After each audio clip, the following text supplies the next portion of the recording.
Red light music. All right, Rob, officially you are banned for introducing me again. Thank you very much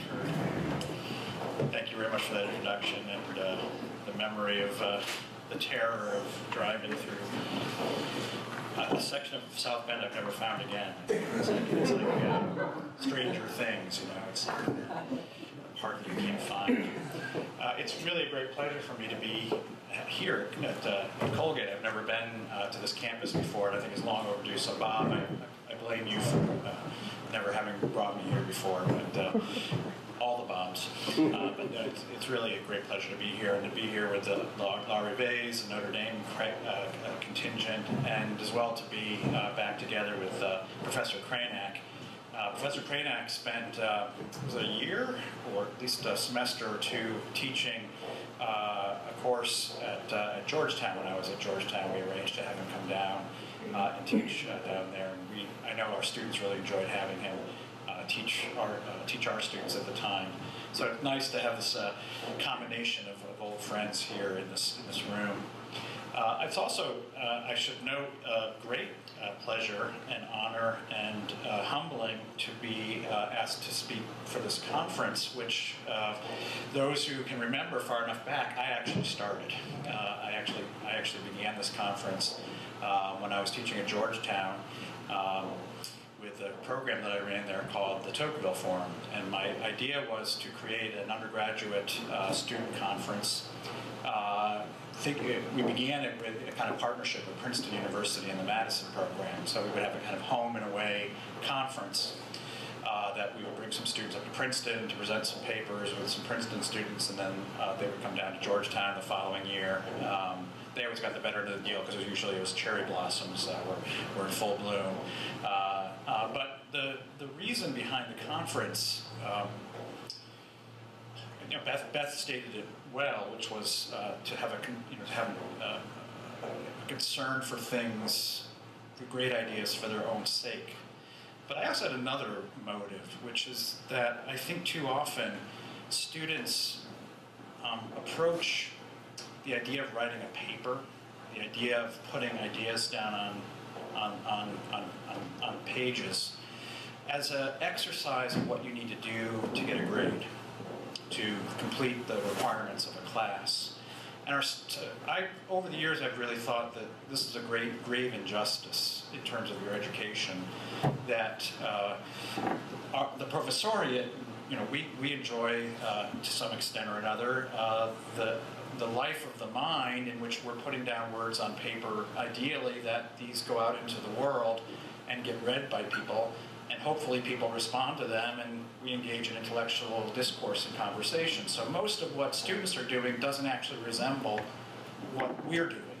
You're sort of doing a version of it, you're writing stuff down on paper, but it's just to sort of please one person and to get a sort of a box checked. So I began the conference really with the idea that you students should really have the opportunity to present your work in a public forum, to be engaged in conversation with the hard work that you've done, to have debates over your ideas, and to engage in what I think is the best part of academia, that I think too infrequently students don't have the privilege of engaging in. So I'm really delighted to see this conference still goes, and it's actually expanded and brings in people from all over the country. That was really the idea behind it, and I'm really delighted to be here tonight. And lastly, I'm especially glad to be here because this is the last event that I will be doing for the year. After a full year of giving talks about the book, since last March, I've been on the road almost every week giving talks about this book. So I'm sure tired of talking about it, and you will be tired of hearing about it, I'm sure, within the next half hour. But I couldn't think of a better occasion in which I can sort of wind up my tour of talking about this exciting possibility of talking about something that I've written.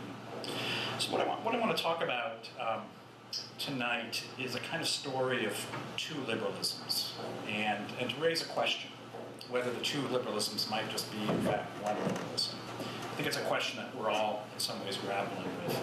So let me begin at the beginning. which is what I think many of us grow up understanding the story of the origins of liberalism. And liberalism was born according to the following story, that this political philosophy came into being to address a specific problem at a specific moment in history. And that problem was the challenge, especially of religious pluralism, the difficulty of achieving peace and comity in European societies that were increasingly riven, divided by disagreement over core beliefs, and particularly religious beliefs, the wars of religion, of course, overall.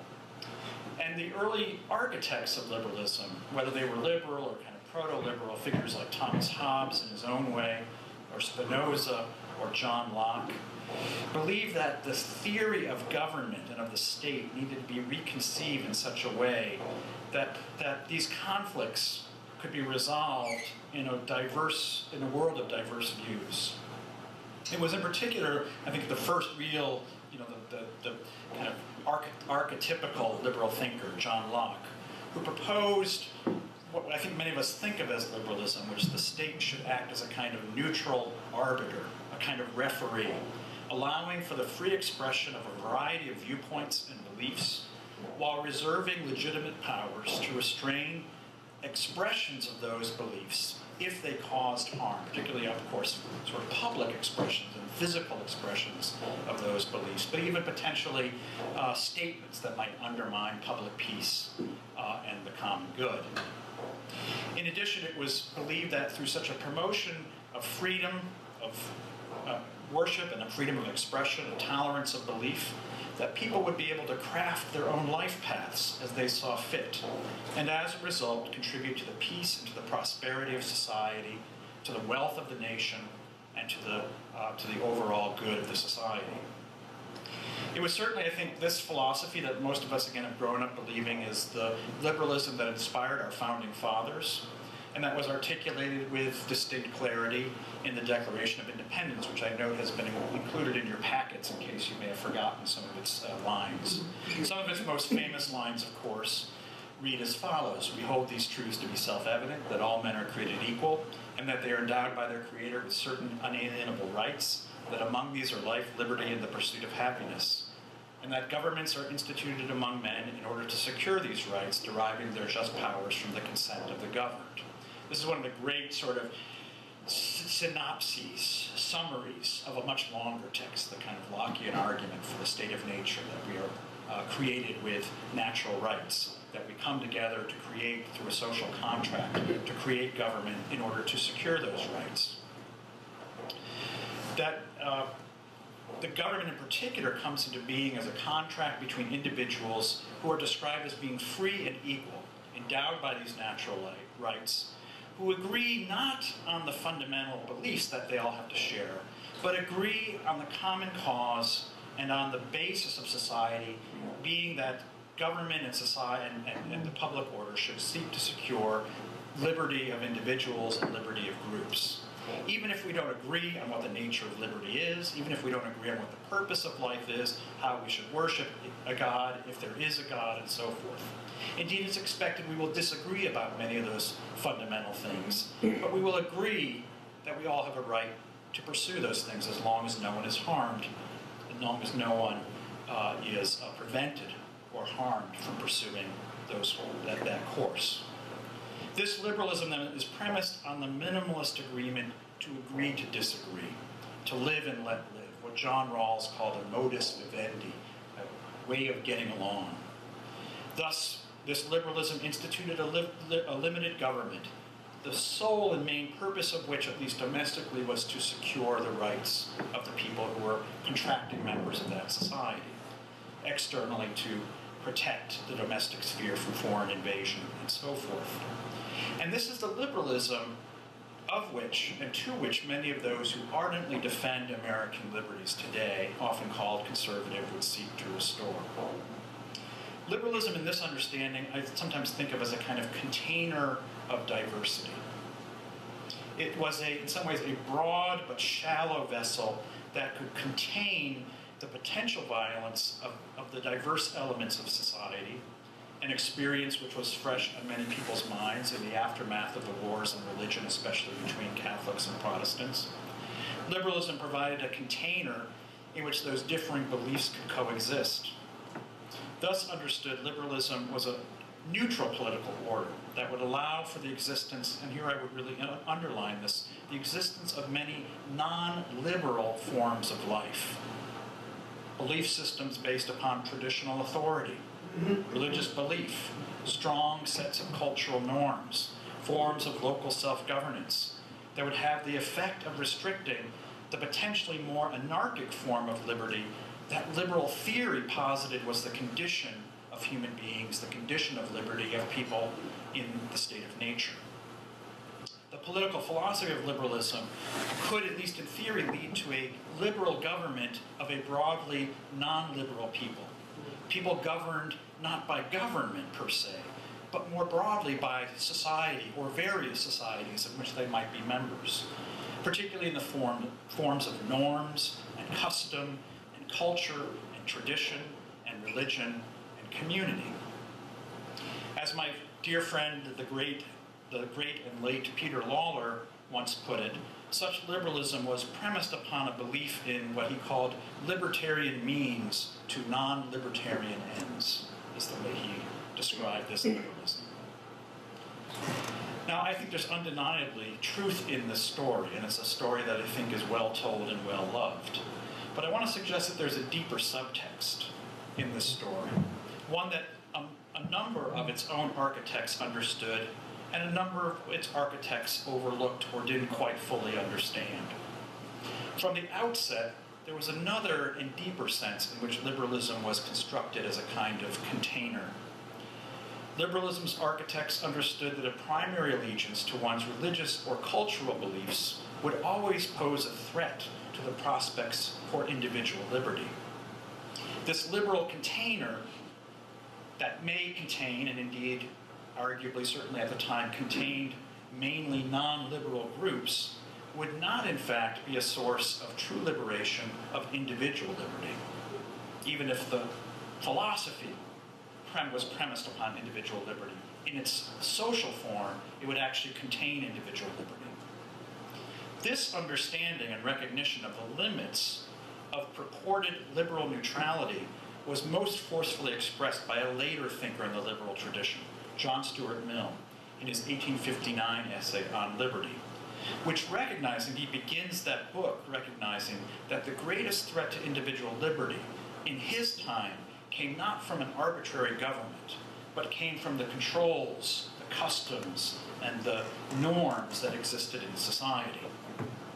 In fact, he argued that the achievement of the first steps of liberalism had been to constrain arbitrary government, but this was only the first step in the ultimate success of liberalism, which demanded and required that people be able to be freed from the norms and the cultural forms that otherwise limited individual liberty.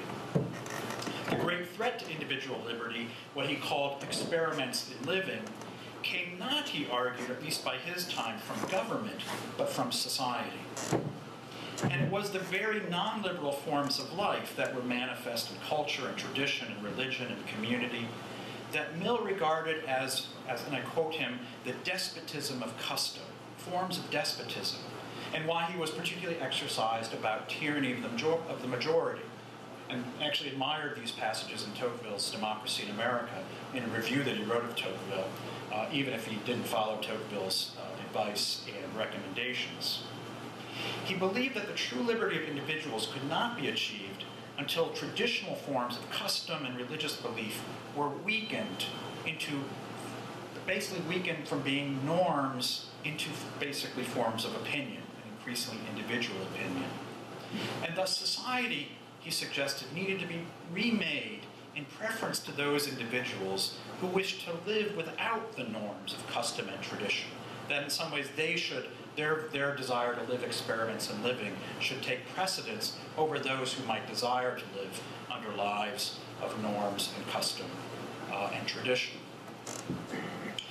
Now I submit that Mill expressed a logic that existed within liberalism itself from the outset. Its earliest architects understood that the liberal order was not only ultimately a container of a variety of beliefs, but would ultimately have to contain belief itself. For liberalism actually to work, it demanded a primary allegiance to the regime of liberalism, especially the regime of toleration, that would bend belief toward a toleration of indifference. What this meant, in effect, was that each person was required in a liberal society for political purposes to recognize that one's own belief was, in the first instance, opinion. Liberalism required, in some ways, the creation of a kind of dual self. In one's private life, one could believe whatever one's system of belief one might have, even if it was illiberal. But in one's, even in one's private life, that it could be true to the exclusion of other beliefs. But in one's public guise, one was required to declare that one's beliefs were secondary to one's belief in liberal toleration itself. One of the ways in which you see this story unfold is to watch what happened. Of particular interest to me is how Catholics made themselves at home in America and how they were accepted in America, not having initially accepted this proposition, and indeed having been excluded from this proposition as long back as Locke's letter concerning toleration. And it was really a distinct moment in American history when John F. Kennedy went down to Houston during the campaign of 1960 at the request of the Baptist ministers in order to explain whether he would govern as president under the sort of the commands and expectations of his faith, and ultimately it was feared the Pope, or whether he would place a primary allegiance to the Constitution. And in that trip down to Houston, he declared that he would govern in accordance with the Constitution unless his conscience demanded that he govern otherwise, in which case he would resign. So he didn't fully sort of state that this would become a private belief. But what he did state is that when there was a conflict between what he viewed as his constitutional requirements and duty and his faith, that ultimately he would have to give his office, he would have to sacrifice his office. Now contrast this 24 years later when Mario Cuomo came to the University of Notre Dame in the midst of what were then ferocious debates over the Democratic Party, in particular Catholic presence in the Democratic Party, Joe Biden, Ted Kennedy being good examples of this, in a party that was becoming increasingly pro-choice. And in 1984, Mario Cuomo came to Notre Dame and explicitly argued that he would not, in no way, shape, or form would he impose his views, his personal views on abortion upon the public, since they did not conform to the Constitution's views, that these were simply his own private views that didn't have any kind of resonance or applicability in public life. This is one just really good illustration or example how over time this move from viewing one's beliefs as fundamental to increasingly understanding these beliefs as private in the demand of conforming to the liberal political order shaped this dual self that I'm describing, and which Mario Cuomo, I think, describes quite revealingly. Thus, the liberal regime demanded, if not at first, but over time, a profound transformation in which all beliefs outside of liberal toleration were themselves transmuted into opinion, including those religious claims that were once regarded as so profoundly true that they resulted in the willingness sometimes to suffer violence, and of course, more often than not, sometimes to commit violence and often to suffer violence. Now, it took many decades for this to happen. It didn't happen all at once. But it happened to such an extent that some years ago, people began worrying that one consequence of liberalism was relativism. That the outcome of this movement was the required belief that there was no truth, at least the public statement that there was no truth, that there was only opinion. And indeed, for those of us in the room of a certain age, we remember this quite well. This was the great concern of conservatives and religious believers, especially in the 80s and into the 90s, and the great expression of this concern and condemnation of this perspective was Alan Bloom's best-selling book, 1987, The Closing of the American Mind. Not uncoincidentally, I think, 3 years after Mario Cuomo's speech at Notre Dame. Bloom's book famously, and those of you not familiar with it, you really need to read this book, was famously a lament that his students' minds had become so completely open that they were closed. Whenever you write a book you want to be a bestseller, just make sure it has a paradox, and it will sell. Liberalism failed because it succeeded. It's really easy. His argument was that students' minds were so open that they had become closed. He described an earlier time when students had come to the university deeply shaped, especially by religious communities and traditions. And then in the process of attending university, discovering that there were contesting and other forms of belief that led to a kind of crisis, a crisis of the soul, the dark night of the soul, that in turn led to the philosophic quest. In other words, they came to college with closed minds, believing something, having come from a religious tradition or some kind of a tradition. And when confronting other traditions, they were forced into a philosophic quest. So it was the very closedness of their minds that oriented them to question what is the truth, to demand and to really orient themselves to that question. He lamented then that his students were increasingly coming to college with the view that all opinions were basically, of all views were basically opinion, that there was no truth. I had my truth and you had your truth. And so the consequence of a completely open mind was an unwillingness to explore the question of whether there was a truth. And this was his lament about the relativism of his time, the loss of a sense of that there was any truth that demanded a kind of exploration. Bloom's book was understood by many as a kind of conservative book, and in some senses it was. But in other ways he was lamenting the loss of a kind of naive belief, the belief you might have growing up in a household, that allowed for at least sufficient development of philosophical skepticism that would orient one to an exploration of the truth. And what he describes is not unlike, I think, the journey he himself underwent, coming from a relatively traditional Jewish household and being exposed to the richness of the intellectual life at the University of Chicago. At the beginning of that book, at the beginning of The Closing of the American Mind, Bloom recognizes that what he's lamenting, this opening of the American mind, or this closing of the American mind, this kind of complete openness that led to a closedness, he recognized that this was a consequence of the logic of the liberal regime itself. And this is a passage that I think many of Bloom's readers never paid sufficient attention to. In the opening pages of the book, Bloom wrote the following sentences. I'm going to quote about close to a paragraph here. Quote, "From the earliest beginnings of liberal thought, there was a tendency in the direction of indiscriminate freedom. Hobbes and Locke and the American founders following them intended to palliate extreme beliefs, to reduce extreme beliefs, particularly religious beliefs, which lead to civil strife. The members of sects had to obey the laws and be loyal to the Constitution. And if they did so, others had to leave them alone, however distasteful their beliefs might be. In order to make this arrangement work, there was a conscious, if covert, effort to weaken religious beliefs, partly by assigning them with a great epistemological effort, partly of assigning these beliefs to the realm of opinion as opposed to knowledge. But the right to religious freedom belonged to the realm of knowledge. Such rights are not matters of opinion. No weakness of conviction was desired here." Now what Bloom is saying is that what we had to hold as the absolute bedrock truth was the truth of the right to religious liberty, the right to the freedom of speech.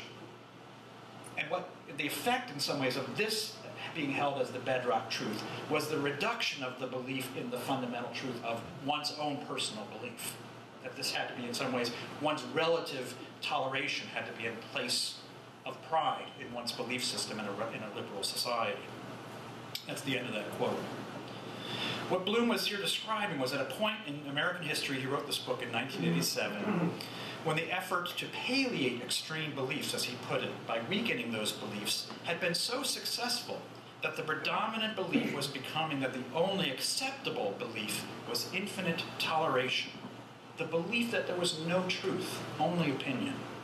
The philosopher here most often invoked, I saw you had to read this philosopher apparently, was Friedrich Nietzsche, the one who denied that there was any truth, that God is dead. The problem of relativism in those years in the mid and late 80s and early 90s, that to which it seemed that the crisis of the liberal regime had provoked, was, in Bloom's view, the crisis of liberalism itself, the crisis that had been generated by liberalism itself. His book was, among other things, an effort to shore up belief in liberalism, but now absent the flourishing of various truth claims that had been thought to flourish within the container of liberalism. He wanted a container, but he wasn't sure whether he wanted it to hold anything, really. He wanted it, in some ways, sufficient that one could be raised with some belief, but ultimately, perhaps not ultimately hold those beliefs, or keep those beliefs. Now, Bloom was writing at a time when many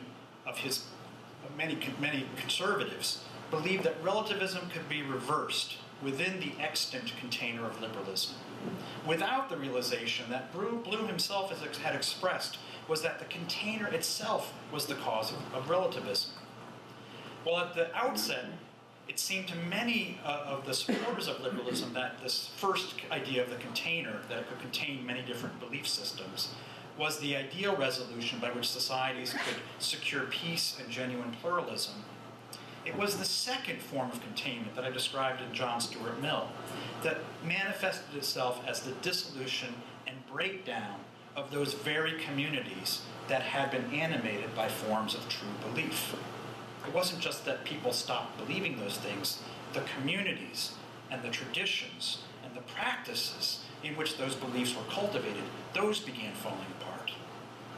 The cultural practices then, or religious beliefs, or traditions that had been the sources of those forms of true belief, now having been rendered into mere opinion, over time came to be viewed as arbitrary impositions upon the liberty of individuals who no longer shared those opinions. The liberty that was originally to be accorded, among other things, to groups was increasingly claimed by individuals in the name of their liberation from those groups. This is the logical outworking of the relativism that once exercised political conservatives. Yet, if anything, if we look around college campuses today, most will agree our problem is not relativism. Certainly it's not relativism among progressive liberals, but a true and fanatic belief. In an irony too rich to comprehend, the liberal political order that was brought into being to contain fanatic true belief and to rid the world of forms of religious persecution is now being witnessed as a primary motivation among liberals, most frequently against religious believers. What we're witnessing in real time is the further, but I argue, logical transmutation of liberalism in front of our very eyes. As John Stuart Mill's arguments for the need to advance liberalism into the social realm has become more dominant, the power now of society, as well as the state, are marshaled against the very institutions that were supposed to be protected within the container of liberalism. Today, it is those who assert the primacy of individual self-making who are regarded as the true defenders of the liberal order against the persisting non- and even anti-liberal social forms that persist, which are today increasingly regarded as a threat to liberal liberty itself. Thus, we are witnessing an intensifying demand that the realization of liberalism requires the social and even political limiting of non-liberal social institutions, traditions, and practices. Thus, the rise of a new form of true believers makes the older view that the great challenge facing us today is relativism. It makes this view seem positively quaint.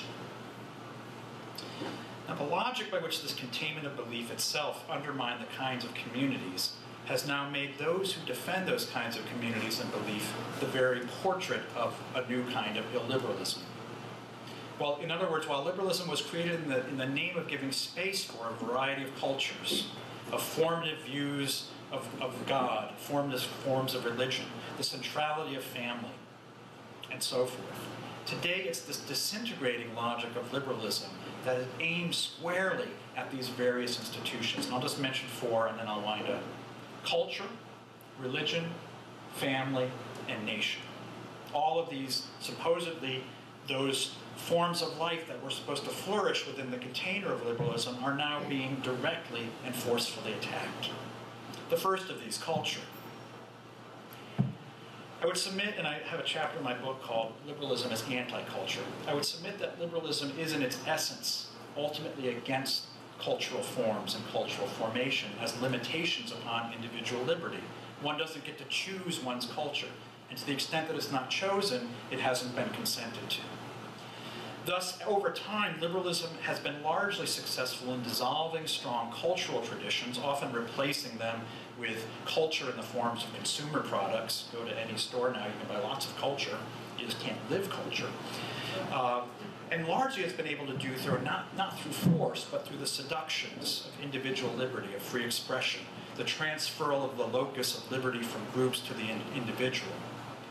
Cultural traditions and forms were not, as a rule, conquered then by the external imposition of power, but they were dissolved.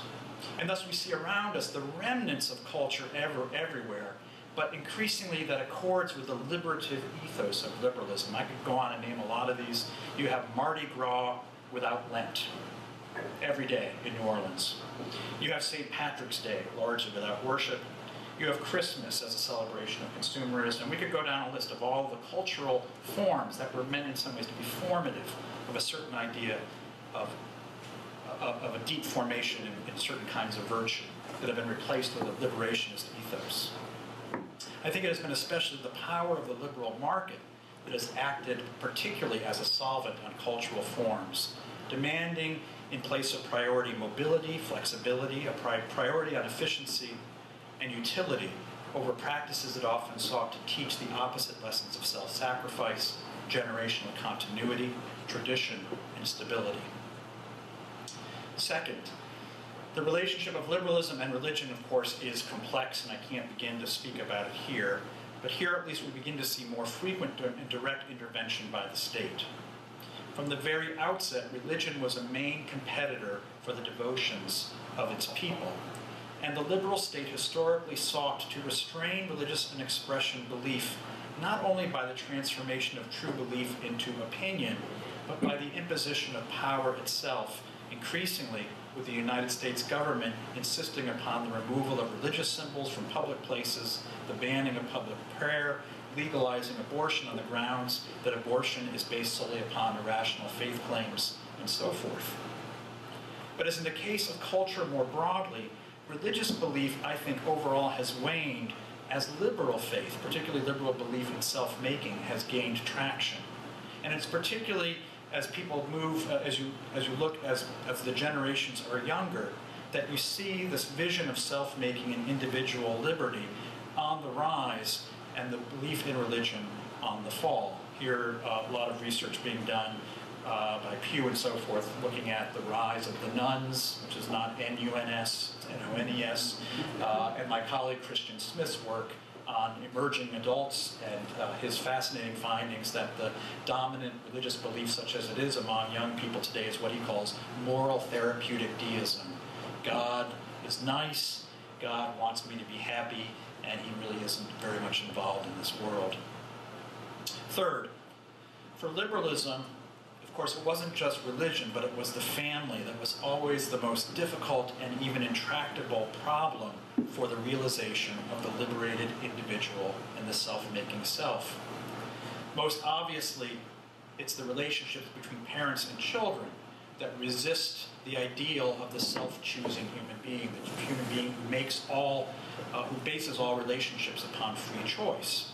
And thus the family has always been something of a splinter in the heel of the liberal belief that only commitments based upon consent can be seen as legitimate. I think we see a wide array of unfolding projects seeking to, in some ways, release this unchosenness about the relationship of families, of parents to children, of siblings, and so forth. We see in the scientific project of planning birth, or even replacing birth with technology, that is ushering in a great revolution toward the creation of children through consent. I think we see in the efforts to imbue children with rights protected by the liberal state that are increasingly being used to restrain efforts by parents to raise children. As a further evidence of this, we can look at what happened recently in Germany and the refusal to allow parents to homeschool. We can look at laws that increasingly strike down parental custody if parents refuse, for example, to recognize or to permit transgender surgery. We see the striking down of parental consent laws for minors having abortion and so forth. In other words, to see the liberal state intervening more and more in insisting on the autonomy of children in relationship to their parents. But perhaps the biggest piece of evidence is just the general movement toward childlessness itself, simply refusing to have children any longer, which is in some ways the ultimate culmination of a liberal belief in the self-making self. And finally, and most paradoxically perhaps, liberalism today regards as suspect the very political entity that was thought to believe necessary for its entire project, that entity which was imbued with the responsibility for securing the rights of individuals, the nation state. Early liberal thinkers had no doubt that the nation was the most comprehensive and necessary political form for the political and social ordering that could be brought into being by consent. That it was the most comprehensive organization that would ensure individual liberty of its constituent members. But by its very logic, today the state and nation is increasingly regarded by many as an arbitrary limit upon that very liberty, particularly the right to complete mobility in a world now emptied of geographic, cultural, technological, and even linguistic barriers. If that which defines us as liberal human beings are universal natural rights, then why should that be limited within any boundary or any border? Again, paradoxically then, advanced liberalism seems to increasingly delegitimate the very political form that brought into being liberalism in the name of liberty. Indeed, the vanguard of advanced liberalism today takes on the role of actively seeking to root out and destroy any last vestiges of these forms of true belief, regarding them today as obstacles toward the realization of the fully liberal regime. In an irony, again, too rich to be able to describe, the religions of old have been replaced by a new religion, a religion of advancing liberalism, from which descent to the new orthodoxy of liberation from culture, religion, family, and nation is seen not as a form of legitimate disagreement within the liberal regime, but increasingly as a form of heresy, requiring active shunning and even persecution by those who run our elite institutions today, whether it's through state power, corporate power, or social pressure. In response, as we've all seen, defenders of culture, religion, family, and nation, some more defenders of one than the other, mainly drawn increasingly from less advanced part of our liberal societies, have arisen in recent years as a political force in opposition to these internal trajectories of the liberal project, what is called often today populism. Some see themselves and describe themselves as recovering a form of the first liberalism, that first container that could contain many different views. But worth noting is that a growing number of thinkers and leaders in these movements understand that they are protesting liberal logic itself, and thus we are entering new waters and exploring possible different ways of grounding political society in distinction to what has been dominant liberal norms that have reigned at least over the last century and certainly since the end of World War II. It seems that we're living in an age in which liberalism is devouring the sources of its own nourishment, the demands, indeed the human craving for belonging in a world of meaning and of membership and of community, which reasserts itself no matter how much it attempts to be expunged. How that will manifest itself is the great political question and challenge of our time, I think, and is likely to form the ongoing division in our politics for the foreseeable future. The party of liberals, often made up of center-left and center-right, in the old coalition, and a party that seeks to halt the advance of liberalism. And the question will be, what will that party be? On what basis will it form itself? And will it take a particularly nasty form, or will it take a promising form? Will there be a post-liberal vision that's humane and that promises a form of freedom that maybe distinguishes itself from the freedom that has become a form of unfreedom, a liberalism that's become illiberal in our age? That's at least a question with which I end my book, and because I had to end the book somewhere, I thought I would end it there so that I could leave the rest of the task to those of you who are younger and have more energy, and we'll be trying to answer this question for many years to come. So thank you very much for your time and attention.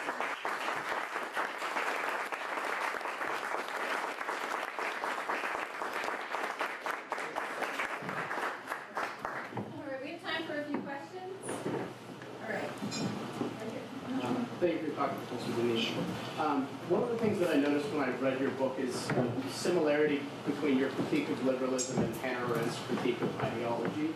And I was wondering, given Arendt's sort of strong critique of totalitarianism, particularly in the context which you end your book, how does the response to liberalism form? What is your response to those who would say liberalism is simply the most pragmatic alternative that we have? That we either have liberalism or we have the concentration camps of Nazi Germany and the Soviet Union. Sure. Can I actually ask your name and where you're from? I'm Joseph Natali. I'm from St. Vincent College. Okay. Oh, great. Some friends at St. Vincent. Thanks. That's a great question. I actually think in describing my year, I was just talking about Krenak. He said, you've had 15 minutes of fame. I said, no, it's been 15 months. So my 15 months of relative fame, I don't think I've had a question asked me about Hannah Arendt, so good on you. It's a great question, because in many ways I regard Arendt as a very formative and influential thinker in my own thought, and there's lots of different streams that I think have gone into my thinking about this issue. I might differentiate myself in one way from Arendt's discussion of, in particular, she's looking at the ideologies of totalitarianism and fascism. And in the book, I do in fact argue that liberalism is another ideology. It's actually one of the three great ideologies of the modern times, and in some ways the only one that's been left standing. And at least in 1989, when Francis Fukuyama wrote The End of History, it seemed to be not only the last ideology standing, but the only one that seemed to be true and legitimate. I think that question now, 30 years later, is in some question. But in some ways, I would describe the kind of process that Arendt describes in The Origin of Totalitarianism as, in fact, kind of the opposite under liberalism. Under what Arendt describes, particularly toward the end of The Origins of Totalitarianism, is how especially the fascist state and communism seeks to fragment people, to weaken people's ties and associations through a kind of through force, through a kind of imposition, the elimination of social groups or the replacement of social groups with now forms that are sanctioned by the state, so that the relationship of people ceases to be horizontal and becomes vertical, individual to state.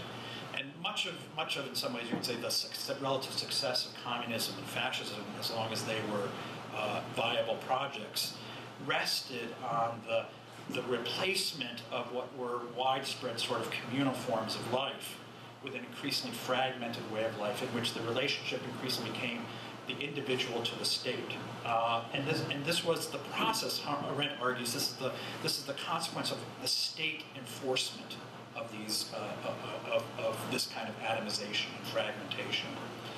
I would say actually in the context of liberalism, the movement is sort of the opposite. It ends up in some ways being practically the same, but I think it's important that it's the opposite movement. It's in some ways the kind of the voluntary fragmentation and atomization that takes place as a consequence of the increasing embrace of what I describe as the second containment of belief, this rendering of forms of belief, community, custom, and tradition, and so forth, into opinion, the claiming of self-making as a primary way in which we express ourselves. That doesn't take place as the result of government imposition. No one forces you to be free in a sense. But it becomes, by default, the kind of norm. It becomes the dominant norm That's especially increasingly demanded by market forces, by the demands of mobility, the demand to be flexible in our contemporary culture and market and so forth. But the consequence, and here I think Tocqueville's, of course, is really helpful, the consequence is that the more fragmented and atomized we become, the more necessary it becomes for us to turn to the one entity, as Tocqueville describes it toward the end of Democracy in America, that will actually aid us and assist us when we run into problems, when we get into difficulty, as will inevitably be the case. So that we're oriented toward the state, not because the state forces us to in some ways, but because through a kind of almost voluntary process of atomization, the state increasingly will fill in those spaces that Tocqueville described as the associational life and a rich tapestry of memberships that might have once described human society under a liberal regime. That process has been slower to take place in liberal democracy. But one of the fascinating things that I think, social science can't tell us much, I think. It's largely a bankrupt undertaking. But one thing that it does show us, it seems to me pretty consistently, is that study after study shows us that the result and consequence of advanced liberalism is this increasing individuation of human beings, this increasing atomization of human beings. By every measure, family life, marriage, children, whether you'll have siblings, whether you'll join an association, whether you'll be a member of a church, you name it. The number of friends you have has dropped from 1980 to today, from 3 to close friends. The number of close friends you have has dropped from 3 to 1, right? Which puts a lot of pressure on that one friend. How often can you call them at 3 a.m.? You're not going to stay, you're going to have no friends pretty much pretty soon after that.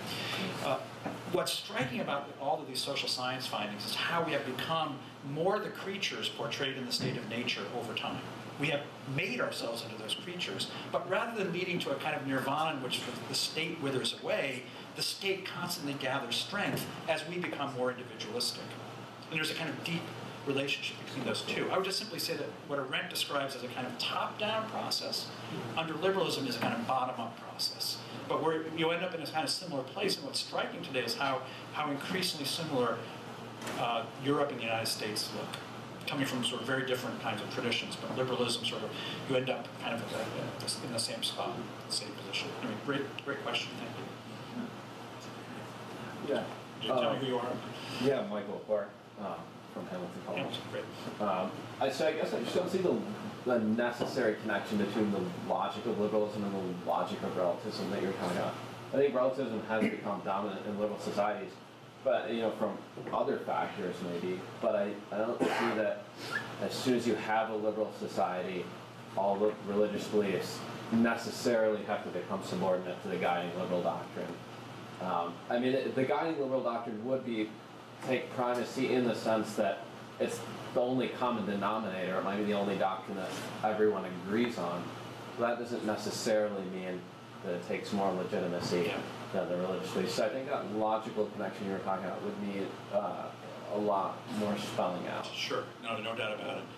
I guess I would put it in the following terms. Of course, it's not the case that everyone's an atheist or everyone's a relativist. I mean, there are lots of people walking around who are true believers in something or another. And I think there's still, I teach at Notre Dame. There's still a lot of Catholics walking around on campus.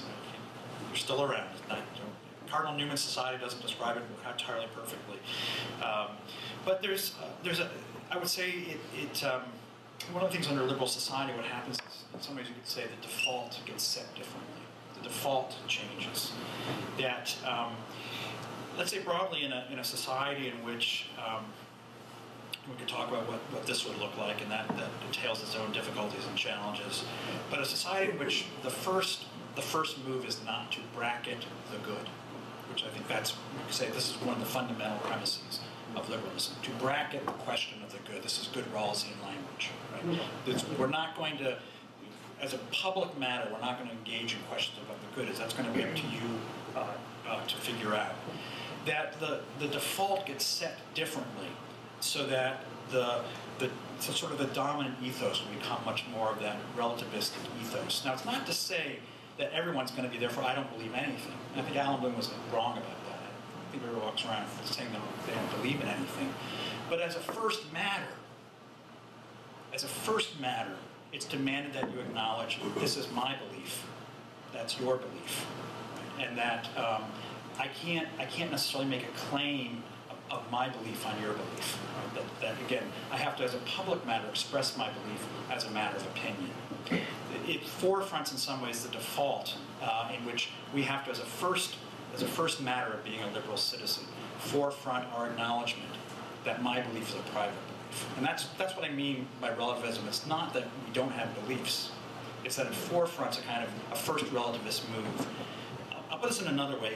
This is more of a 1980s issue. In the 1980s, the big issue was multiculturalism.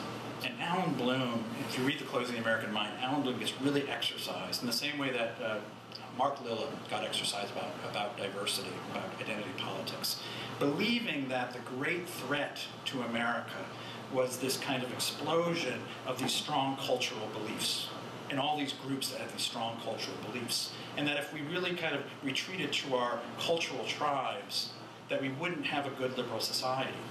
So Bloom's argument is actually kind of weirdly a concern that everyone's going to, by being all multicultural, they're going to have all these true beliefs, and kind of, in a weird way, kind of contradicted his worry about relativism. I think the proper way to understand multiculturalism was always that the belief in multiculturalism was always that your primary belief is that cultures are multiple. That when I think about a culture, my first position is to understand that there's a variety of cultures out there.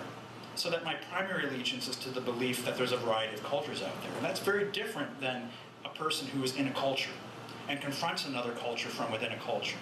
That's a very different conversation, in which my cultural tradition, you're first and foremost a Jew, I'm first and foremost a Catholic. We're going to have a very different conversation rather than one in which we're going to begin by saying, I'm a multiculturalist. Are you a multiculturalist? You're a multiculturalist? Let's talk about our multicultural views. Like where should we go have dinner? At a Thai restaurant? Yeah, let's do that. So what I'm really trying to describe is a world in which you could say the default gets switched. Not to say we don't have beliefs, but the default gets switched to a kind of a primary belief in a kind of a certain kind of, let's say, a toleration that moves toward a kind of indifference, and that changes how we even view our own beliefs. And I think it has contributed to, as a result, among other things, the deep weakening of religious belief that we're seeing kind of proceeding as a generational matter. You look like you really want to follow up. I'm not sure you still have that logical connection there. I think that might be due to other factors, but I might take you to task later on that. I think we have time for about 2 more questions. So liberalism has failed, right? Works so well that now it's failed. And my question, I know at the end of your talk you sort of went into, well, it's up to us to sort of find out where we will end up. But I still would like to sort of press the question of, like, where do we go from here? Like, what should we do? Roger Scruton, talks about beauty, right? And the idea that modernity right now has this war on beauty by a cult of ugliness and a cult of utility, right? That we live in this society that values utility over everything else. And I'm just curious, because his approach then is, okay, we as a society, as a people, should recommit ourselves to these values. So my question is, what do we do?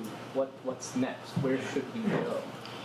Yeah, no, it's a great, of course, the question. If I'm right, then the question of what is to be done is very difficult, because in some ways you're saying I think for many people the acknowledgement is we're living in a condition in which the broad array of forces out there are really kind of against whatever vision one might have, a vision of the good, a vision of the true, a vision of beauty. If you've seen some of the suggested potential replacements for the spire and the Cathedral of Notre Dame, that beauty may not be the foremost consideration in what may be an architectural contest, which the French architects are going to be doing this. I'm a little nervous. I think Scruton's right, and Scruton would be the first to acknowledge that when he's speaking of the centrality of beauty, and of course he's right about that, he's also speaking about a whole host of other things that would also have to be attendant, right? That beauty needs also a sufficient understanding of all the aspects that contribute to beauty, and I wouldn't have to tell him a thing about any of this, right? You need you need acknowledgement of ideas and ideals of proportion. of scale, of what are the elements. So for example, architecture. College campuses often have lots of beautiful and lots of ugly architecture. And it's often very obvious which buildings are which. You can walk around campus and students know, right? Even our most relativist students. When I taught at Georgetown, I would say to them, I had them read Alan Bloom. And they said, we hate the part where he says rock and roll music isn't good and classical music is better. There's no way to judge between good and bad music. And I said, well, how about buildings? Which building on campus is ugly? And they say, our library is ugly. It's horrible. Lounge or library is an absolute abomination. I said, which buildings are beautiful? They said, well, Healy Hall is beautiful. And I said, well, why can we begin talking about what are the elements that constitute beauty in the one and ugliness in the other? It turns out we can begin to talk about what are the elements. And so proportion and scale, and certain features that the eye wants to see. It wants to see how holes in the wall are being held up. So you want to see an arch or pediment or some way in which you can visibly see how the forces of nature are being respected and acknowledged. All those elements that you may not know architecture. Once you learn about architecture, then you begin to see, oh, that's what that's doing. That's why that pillar not only is there, but it's accentuated. Why it's a Corinthian pillar, right? Because we want to accentuate what's holding up this porch or this roof or so forth. All of these elements then ultimately relate back to, in some ways, we could say, the natural law, right? In architecture, right? This is a really good example in which what's holding up the forces of gravity? Why you have the narrowest part of the building on the top and the widest part of the building on the bottom? These are ways you're respecting the laws of nature, right? Gravity in this case. So I think Scruton would recognize that the recovery of beauty would require the recovery of something even that in which beauty itself is based upon, which is an acknowledgement of the deepest sources of the true and the eternal, which is ultimately, by my understanding and my likes, would be an understanding of the natural law as has been ordained in the created order by God. Now that's not something you're just going to get overnight in a culture that denies all of those things. And why do we have a culture that denies beauty, places in the place of primacy, utility, and so forth? Because it goes back to the rejection of those deeper elements, those deepest philosophic and theological elements. So I don't disagree that there are lots of places you can start. So all that is to say, that's a prolegomena to what is to be done. Your question, in your framing it in terms of Scruton, is absolutely right. That it turns out, I think, there's a political side to this. And I know this conference is called the Conference on the American Polity. That was my invention. This Conference on American Polity. There's certainly there's a central place for politics. But in many ways, politics will not succeed if there's not a deeper cultural transformation, and a deeper kind of cultural reformation. That politics will, in some senses, any political effort will be stillborn unless there's a deeper kind of grasping and development of the deepest well springs of renewal. And that's a much harder project. It's easy. It's relatively easy to win elections. Even Donald Trump, it turns out, can win an election. And it's not rocket science to win an election. I'm not saying it's the easiest thing, but it's not difficult. You want to talk about something really difficult? How do you restore a culture? And how do you restore a culture that's dissolved, that's become decayed or corrupt? And in the annals of history, I'm not sure there's a single example in which that's ever successfully been done. And if we can find them, we should sure read about them a lot and try to figure out what was done, because it's really hard to restore a culture which has been decayed. I think of a culture in some ways as healthy DNA being passed on from one generation to the next, but there's always kind of a little slippage, that takes place. The conservatives always have a view of decline, so there's always kind of relative decline. So the question is, how do you renew something that's been in some ways decayed or corrupted to the point in which it's not clear how you renew it? I think that's a much more piecemeal effort. It takes things like this, occasions like this. It takes retail efforts to build communities. At the end of my book, I stress the need. It's not a political solution. I stress the need to form increasingly counter-cultural communities that can offer a distinct way of life and a distinct way of being in the world to, I think, an increasingly corrupting society. So it's not a full answer, but it seems to me that we need to be humble about what politics can achieve in the absence of a kind of cultural renewal. One more? Sure. I don't know who. Take them both. Take them both. Okay, Tim, try to keep it short. When you were talking, you mentioned how the role that consumerism has played in the liberal order, and how I think you mentioned like more traditional, mostly like religious events like Christmas and we just saw Easter happen, and there were a lot of chocolate bunnies and plastic eggs, and not a lot of like church. But so because consumerism is, at least to my understanding, is kind of intrinsically tied up with liberalism, would a post-liberal society also have to be post-consumerist? And if so, what would that look like? That's great. Thank you. I'll take the other one too. Who's great? Yeah, no, I was going to ask, assuming this is all right descriptively about like society's atomizing, people are becoming integrated from culture and social and like visions of the good. Why, on balance, is this necessarily bad? Because even if there could be some losses, like losses to social capital, if ultimately people are getting more autonomy, more choices, more ways that they can orient their life with the way they choose, I guess you could say that that's bad if you're religious for an obvious reason, but if you're not, why shouldn't you just prefer the liberal option? I'm trying to figure out, you just both these together. I'm not sure I can. Be quick with my feet. Let me just take I'll just take them in order. Look, I mean, there's always going to be the need for trading, for exchange, for market exchanges and so forth. But I guess when I mentioned consumerism, I'm talking about a kind of ethos that transforms almost every aspect of life into a kind of market transaction.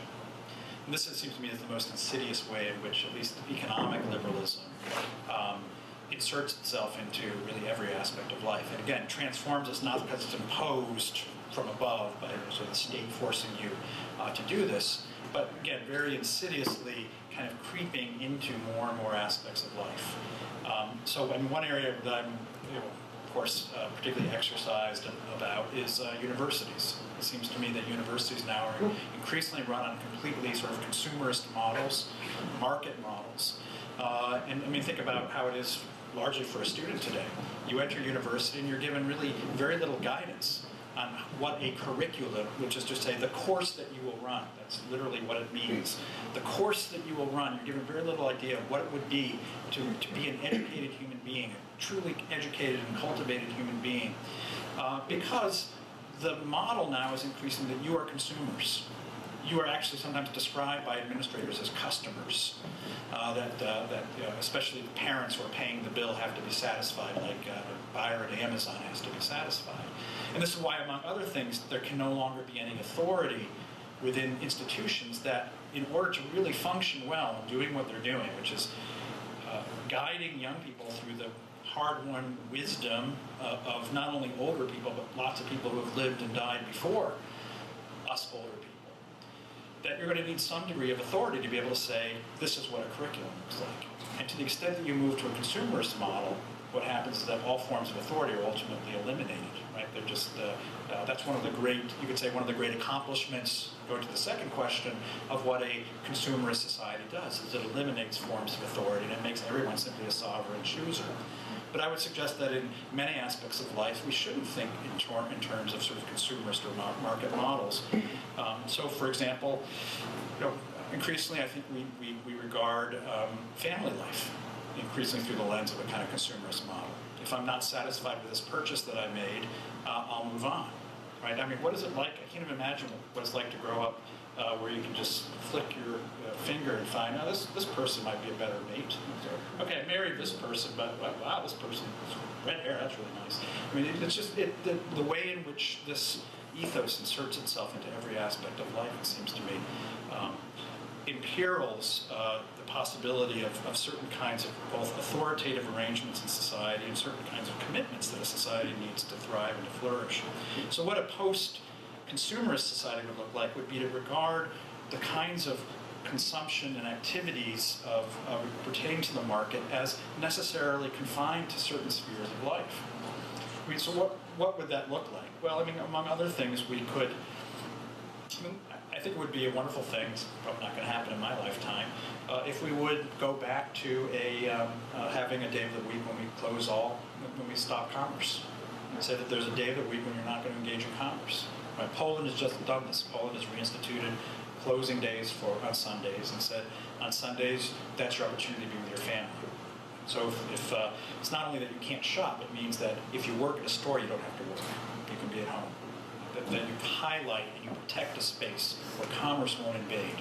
I just think if we began to think along those lines, how do you confine the kind of consumptive impulse and instinct to certain spaces? That would be an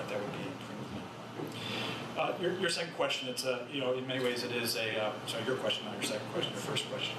Of course, in many ways it's also the question, right? Why not? And I've seen arguments, many arguments, comparing my book to Steven Pinker's book, for example, or Jonah Goldberg's book, for example, saying, isn't in fact liberal society the greatest thing that ever happened to humanity?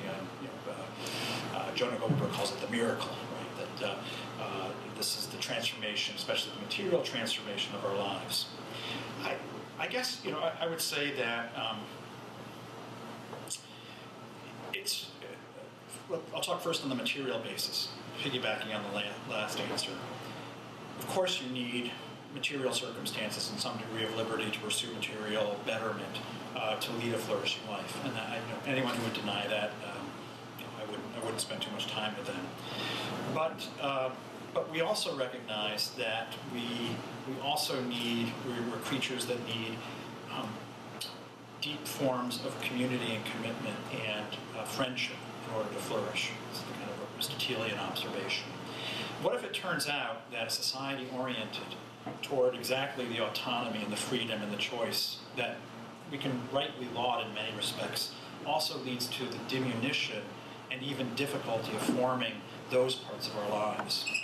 We might find that such a society, while we could look at all kinds of measurements for how we're more prosperous, we can look at all kinds of measurements for how we've gotten wealthier over time, we would also find all kinds of measures for how we're less happy, how we're actually less satisfied as human beings, how we're lonely much of the time. This is one of the most striking statistics that I've seen, the rising levels of loneliness that Americans are experiencing. We're constantly in contact with each other on our devices, and yet fully a quarter of Americans, 40% of Americans describe that they are lonely most of the time. 25% are living alone now. That's what one might expect in such a condition. We see, of course, along with these great forms of prosperity and material advance, we see a declining level of longevity for the first time in American history, and it's coming primarily through suicide and opioid addiction. So it's basically either a form of self-medication into oblivion or literal self-medication into oblivion through the form of suicide. So I think Aristotle's probably right in all of these things, as he's right in most things. You need the mean between the extremes. And maybe we've gone from one age in which there was too little freedom, the age that Tocqueville describes as the age of aristocracy, in which whatever position in life you're born into, that's what you're destined to be. And I would be a very good potato farmer, and probably be a bad potato farmer under those circumstances. Maybe a mediocre professor, but I would never have had this opportunity to teach at a place like Notre Dame. So I'm grateful for that. But maybe we've gone kind of too far in the other direction.